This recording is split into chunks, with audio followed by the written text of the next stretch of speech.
धर्मेंद्र प्रधानांच्या राजीनाम्यामुळे रिक्त झालेल्या शिक्षण खात्याचा अतिरिक्त कार्यभार प्रल्हाद जोशींकडे। राष्ट्रपतींकडून धर्मेंद्र प्रधानांचा राजीनामा मंजूर।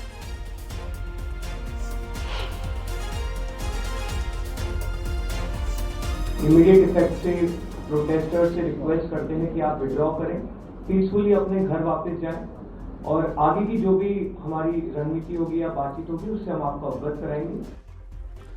जंतर मंतरवरील विद्यार्थ्यांचं आंदोलन मागे, आंदोलक विद्यार्थी परतीच्या मार्गावर। विद्यार्थी आंदोलनाचा मोठा विजय।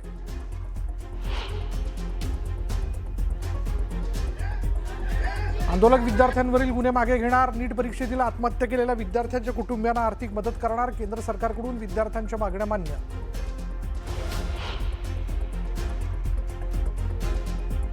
बोल रहे थे इस्तीफे नहीं होते इस सरकार में, ये सरकार इस्तीफे नहीं करवाती। उन सभी लोगों से मैं फिर से कहता हूं, झुकती है दुनिया।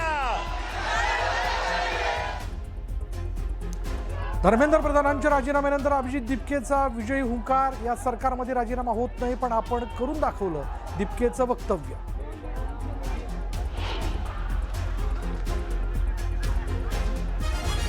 विद्यार्थ्यांवरील लाठीहाडला आणि अश्रुधुराचा मारा टाळता आला असता तर चांगलं झालं असतं। दिल्लीतील विद्यार्थ्यांवरील लाठीचार्जवरून शरद पवारांचा केंद्र सरकारवर निशाणा।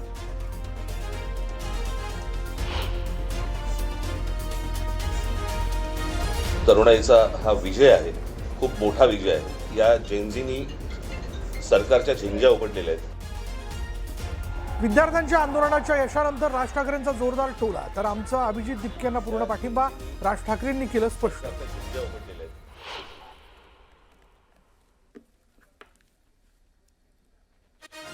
रविवारी मुंबईतील तिरंगा मार्च होणारच। धर्मेंद्र प्रधानांच्या राजीनाम्यानंतर आता ठाकरे बंधू करणार तिरंगा मार्चमध्ये जल्लोष।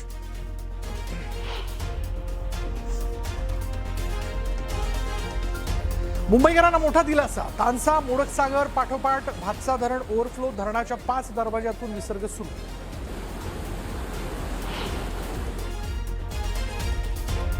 कल्याणनगर राष्ट्रीय महामार्गावरील माळशेज घाटात जोरदार पावसामुळे रस्ता खचला। खबरदारीचा उपाय म्हणून नगरच्या दिशेने जाणाऱ्या मार्गावर एकेरी वाहतूक सुरू।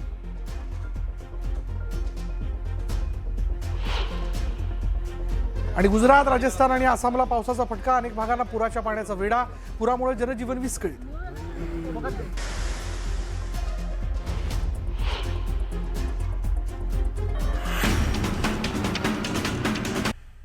एक महत्त्वाची बातमी समोर येते। हिंगोली जिल्ह्यात पुन्हा एकदा भूकंपाचा सौम्य धक्का बसलेला आहे। 3.1 रिश्टर स्केल तीव्रतेचा हा भूकंप झालाय आणि कळमनुरीतील म्हैसगव्हाणमध्ये भूकंपाचा केंद्रबिंदू आहे। सुदैवाने यात कोणतंही नुकसान झालं नसल्याची माहिती आहे। तर हिंगोलीच्या कळमनुरी तालुक्यामध्ये भूकंपाचे सौम्य धक्के बसल्याचं कळतंय। 3.1 रिश्टर स्केल एवढी तीव्रता या भूकंपाची होती। म्हैसगव्हाणमध्ये भूकंपाचा केंद्रबिंदू असल्याची माहिती आहे, मात्र कोणतंही यात मोठं नुकसान न झाल्याची माहिती सध्या समोर येते। भूकंपाची तीव्रता जी होती ती 3.1 रिश्टर स्केलची होती आणि म्हैसगव्हाणमध्ये या भूकंपाचा केंद्रबिंदू होता। हिंगोलीच्या कळमनुरी तालुक्यामध्ये भूकंपाचे सौम्य धक्के जाणवले आणि या भूकंपाची जी तीव्रता होती ती 3.1 रिश्टर स्केल इतकी होती।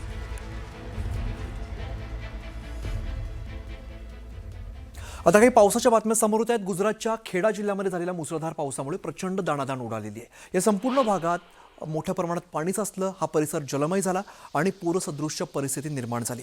जिल्ह्यातील मातर आणि वसो तालुक्यामध्ये पावसाच्या पाण्यामुळे भीषण अशी परिस्थिती निर्माण झाली आहे। मातर या ठिकाणी बामणगाम दलोली या रस्त्यावरती पाणी साचलं आणि पेट्रोल पंप, सोलर प्लांट आणि इतर अनेक कारखाने जे आहेत ते पाण्याखाली गेलेले आहेत। रस्ते तुटल्यामुळे सखोल भागामध्ये जी गावं होती त्याचा संपर्क पूर्णपणे तुटलेला आहे आणि तसंच मोठ्या प्रमाणावरती झालेल्या जलभरावामुळे गेल्या 28 तासांपासून वीज पुरवठा खंडित झालेला आहे। स्थानिक गावकऱ्यांना सध्या अंधारात राहावं लागतंय।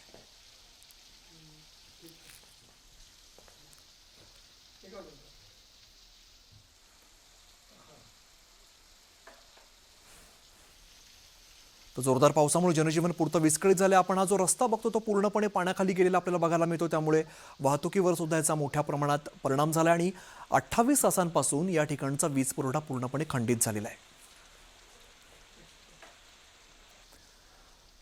तर राजस्थानच्या जोधपूरमध्ये पावसाचा कहर बघायला मिळतोय. जोधपूरमध्ये मुसळधार पावसामुळे अनेक रस्त्यांना नद्याचं स्वरूप आलेलं आहे. रस्त्यावरून पाण्याचे प्रवाह वाहत आहेत. जनजीवन यामुळे पुरतं विस्कळीत झालेलं आहे. जोधपूरमधले आपण दृश्य बघतोय, अक्षरशः नदी असावी अशी दृश्य आहेत. मात्र एका छोट्या रस्त्यावरून, एका गल्लीमधून मोठा पाण्याचा प्रवाह आपल्याला येताना दिसतोय. अनेक घरांमध्ये पाणी शिरलेलं आहे. त्यामुळे राजस्थानच्या जोधपूरमध्ये अनेक ठिकाणचा संपर्क तुटलेला आहे. वीज पुरवठा अनेक ठिकाणी खंडित झालेला आहे आणि मोठ्या प्रमाणात नुकसान झालेलं आहे. गृहोपयोगी वस्तूंचं नुकसान झालंय, कारण अनेक घरांमध्ये सध्या पाणी शिरल्याची परिस्थिती आहे.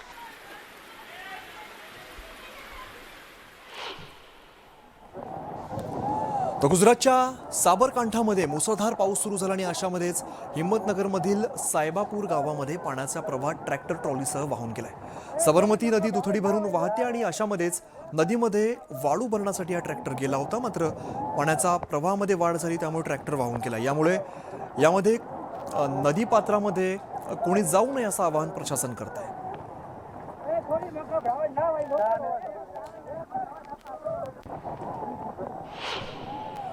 गुजरातच्या पाटण जिल्ह्यामध्ये मुसळधार पाऊस झाला आणि त्यामुळे हरित शहरामध्ये मुसळधार पावसामुळे हस्तिनापूर रो हाऊस सोसायटीला या बेटाचं स्वरूप प्राप्त झालेलं आहे. गुडघाभर पाणीच असल्यामुळे रहिवाशांना प्रचंड हाल सहन करावे लागत आहेत. पाऊस थांबल्यानंतर देखील अनेक घरातून अजून सुद्धा पाणी ओसरलेलं नाहीये, त्यामुळे जीवनावश्यक वस्तूंचं मोठ्या प्रमाणात नुकसान झालं आहे.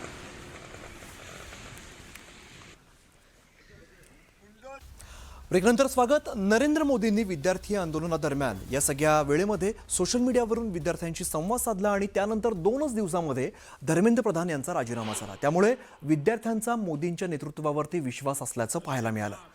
मोदींनी या पिढीशी संवाद साधण्यासाठी सेल्फी रीलचा फॉर्मॅट अवलंबला आणि त्यानंतर आपुलकीने संवाद साधणारे पंतप्रधान अशी भावना आजच्या तरुणांच्या जल्लोषात पाहायला मिळाली.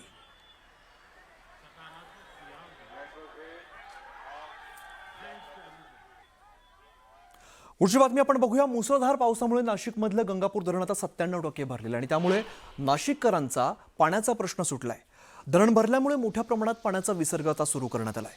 नाशिकमधली आपण दृश्य बघतोय, काही ड्रोनची दृश्य आपल्या समोर येत आहेत. नाशिककरांचा आता पाण्याचा प्रश्न सुटलेला आहे, चिंता मिटलेली आहे, कारण गंगापूर धरण जे आहे ते आता 97% भरलेलं आहे.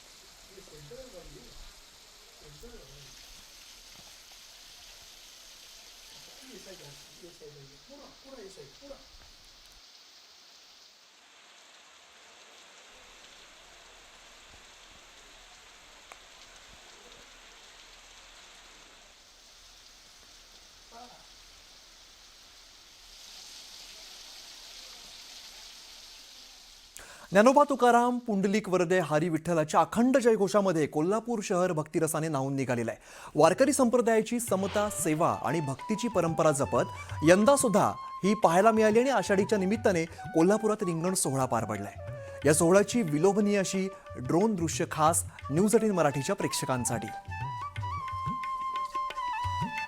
कोल्हापूरमध्ये आज हा रिंगण सोहळा पार पडलेला आणि त्याची अतिशय सुंदर अशी ड्रोनची दृश्य खास न्यूज 18 मराठीच्या प्रेक्षकांसाठी आहेत. मोठा उत्साह कोल्हापूरमध्ये सुद्धा बघायला मिळाला. माऊलींची पालखी ज्या वेळेला इकडे आली त्यावेळेला रिंगण सोहळा हा पार पडला. मोठ्या संख्येने वारकरी या ठिकाणी उपस्थित होते. आषाढी एकादशीच्या निमित्ताने मोठा उत्साह सगळ्या वारकऱ्यांमध्ये बघायला मिळत होता.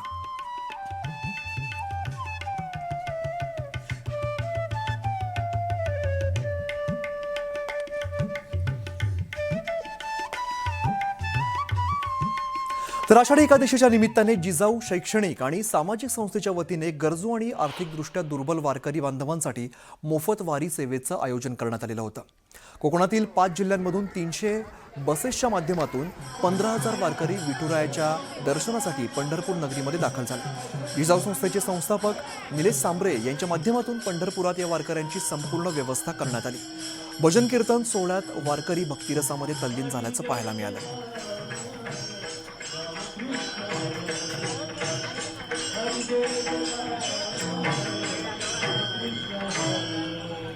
ज्या महाराष्ट्राच्या सत्ता परंपरेनं सांगितलं